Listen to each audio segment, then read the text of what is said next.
नमस्कार, मैं सम्राट राज, हमारे न्यूज चैनल में आपका स्वागत है। इस वक्त जो हमारी मौजूदगी है पटना के मिलहरा स्कूल मैदान में, और यहाँ पर अति पिछड़ा हुकार महारैली को लेकर उनके जो शीर्ष नेतागण हैं जो यहाँ पर अपने समर्थकों के साथ पहुँचे हुए हैं। आइए जानते हैं उसका क्या कुछ कहना था 2025 विधानसभा को लेकर।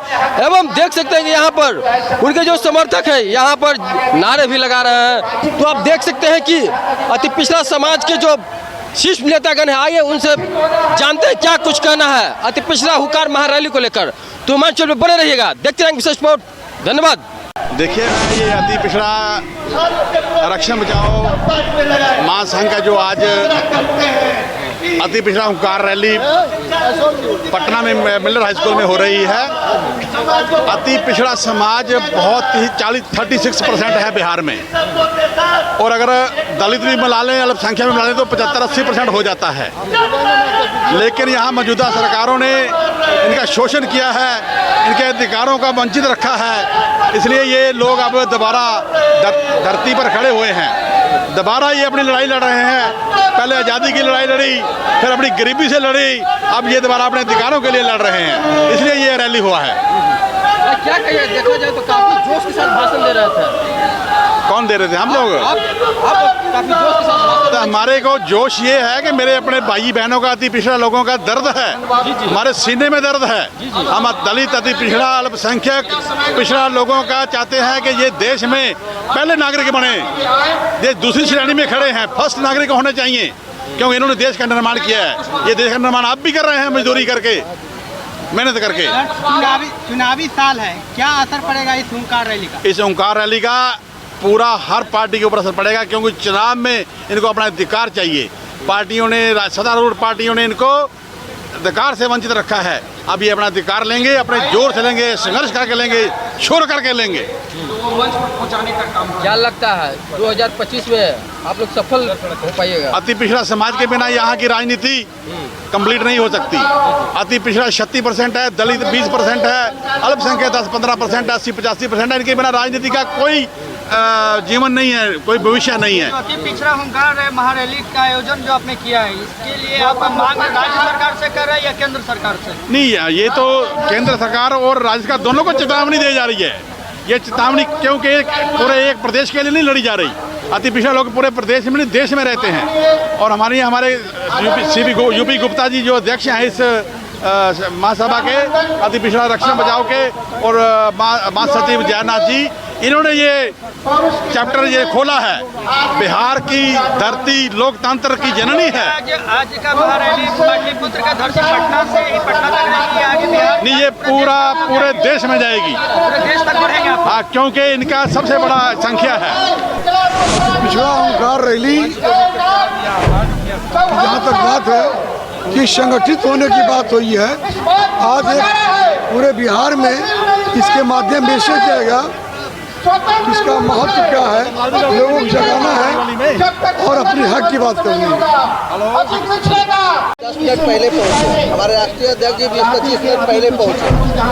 मतलब एक षड्यंत्र है। और गांधी सेतु से जो बस आने वाली है, तो सारा बस तो यहाँ पहुँचते रात भी हो जाएगी। जेपी सेतु कभी बंद नहीं रहा। ये पहली बार इसको जानबूझकर सरकार और प्रशासन के द्वारा इसको रोका गया है, क्योंकि जितनी भी सरकारें हैं सब अति पिछड़ा पर टिका हुआ, और इसी का वोट का इस्तेमाल करके जो लोग राजपाट कर रहे हैं, तो ये वोट जैसे ही खसक जाएगा सबकी राजपाट समाप्त हो जाएगी। इसलिए लोगों को अपनी कुर्सी का डर है। लेकिन हम लोग भी संकल्प कर लिए कि हम लोग पूरे बिहार के अंदर पिछड़ा गोलबंद करके छोड़ेंगे। आज जो हम लोग को जो मान सम्मान जो विरासत में नहीं मिला, ये बाबा साहेब भीमराव और कर्पूरी ठाकुर जी ने हम लोग को दिलवाया। आज आरक्षण वगैरह जो भी है वो बाबा साहेब भीमराव कर्पूरी जी का देन है। एक महापुरुष तो हम लोग का आरक्षण दिलवाए, और दूसरे लोग जो इसी जाति, इसी समाज से जो नेता, जो बड़े बड़े नेता है, केंद्र सरकार में बैठा है, मिनिस्टर है, ये आरक्षण समाप्त करवा रहा है निजीकरण के माध्यम से। जितनी भी सरकारी संस्था है, सारे सरकारी संस्था जब निजी हो जाए, आप लोग तो जानते हैं लगभग 70% जो सरकारी संस्था है सब निजी हो गया। बस 30% जो बचा हुआ है, जब निजी हो जाएगा आने वाले 8-10 सालों में, तो पिछड़ा समाज का, अति पिछड़ा समाज का, दलित समाज का, आदिवासी समाज का और EWS जिसको 10% रिजर्वेशन मिलता है, उनका भी रिजर्वेशन समाप्त होगा। तो कितना बड़ा षड्यंत्र चल रहा है और इसको कराने में कौन लोग हैं? आज देखिए चिराग पासवान, जीतन मांझी, उपेंद्र कुशवाहा, ये लोग उसी पार्टी को समर्थन कर रहा है, केंद्र सरकार, मोदी की सरकार को, जो हम लोग का रिजर्वेशन समाप्त निजीकरण के माध्यम से कर रहा है। आज नित्यानंद राय जी है, सम्राट चौधरी है। आज ये लोग अगर कह देंगे पार्टी से हम रिजाइन कर देंगे, अभी 9वीं अनुसूची में हम लोग 65% रिजर्वेशन बढ़ा, हाई कोर्ट और सुप्रीम कोर्ट ने इसको रद्द कर दिया। अगर कॉलेजियम सिस्टम के माध्यम से अगर जजों की नियुक्ति में आरक्षण की व्यवस्था होती, तो आज जो हाई कोर्ट और सुप्रीम कोर्ट के पिछड़ा, अति पिछड़ा, दलित, आदिवासी को जो रिजर्वेशन 65% जो समाप्त कर दिया, ये तो नहीं करते। हमारे समाज से कोई जज होता तो, अब सुप्रीम कोर्ट कर दिया है, इसके खिलाफ हम लोग कहाँ दरवाजा खटखटाएंगे? इसलिए हम लोग का अति पिछड़ा आरक्षण बचाओ संघर्ष महामोर्चा ने एक केंद्र सरकार पर दबाव बना रही है कि आप जो है इसको 9वीं अनुसूची में डालिए, क्योंकि 9वीं अनुसूची में डाल देने के बाद कोई सुप्रीम कोर्ट, हाई कोर्ट में इसकी चुनौती नहीं दे सकता है। उसके बावजूद भी जो आज केंद्र सरकार है, पिछड़ा, अति पिछड़ा, दलित, आदिवासी विरोधी, जो इसको 9वीं अनुसूची में नहीं डाल रहा है, क्या मतलब है? जनगणना में वृद्धि हुई है, हम जाति की संख्या में वृद्धि हुआ है, तब राज्य सरकार ने हम लोग संख्या बढ़ाया है, आरक्षण का कोटा बढ़ाया है। इस तरह से देखिए, आप लेटरल एंट्री से IAS की नियुक्ति कर रहे हैं, उसमें आरक्षण का प्रावधान नहीं है।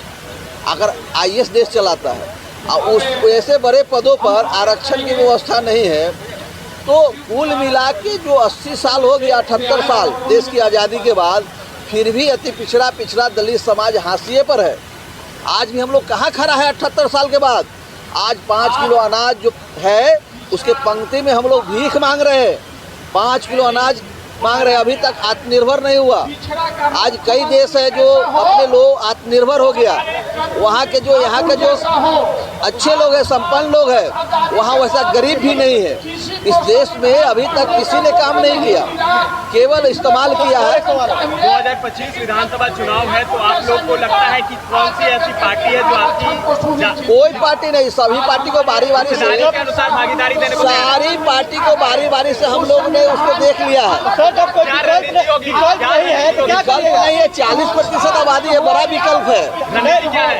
आगे क्या करेंगे? आगे हम लोग पार्टी बना के चुनाव लड़ेंगे, सभी सीटों पर लड़ेंगे। बिल्कुल बिल्कुल 243 पर मतलब तीसरा विकल्प बनने के लिए तैयार है? एकदम बिल्कुल तैयार है, बिल्कुल तैयार। कई पार्टी है, क्या अलग देंगे जनता को?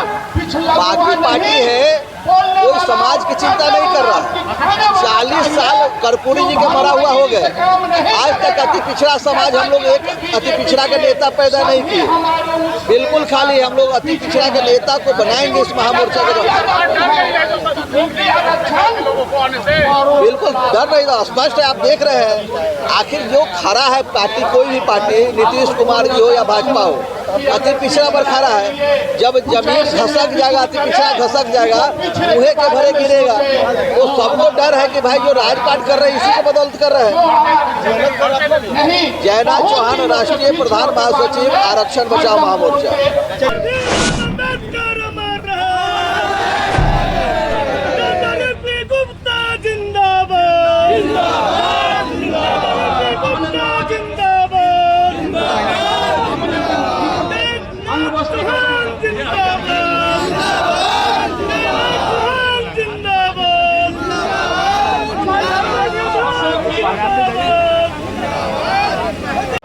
संविधान जिसमें आपके आरक्षण दिए गए हैं, आपके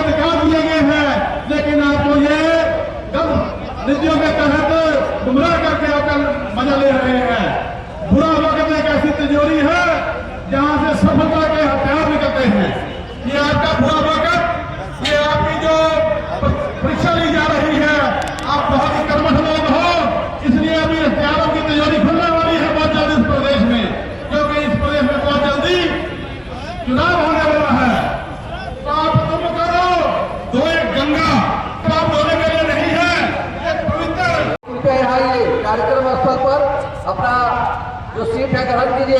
पीओ जी वहाँ खाना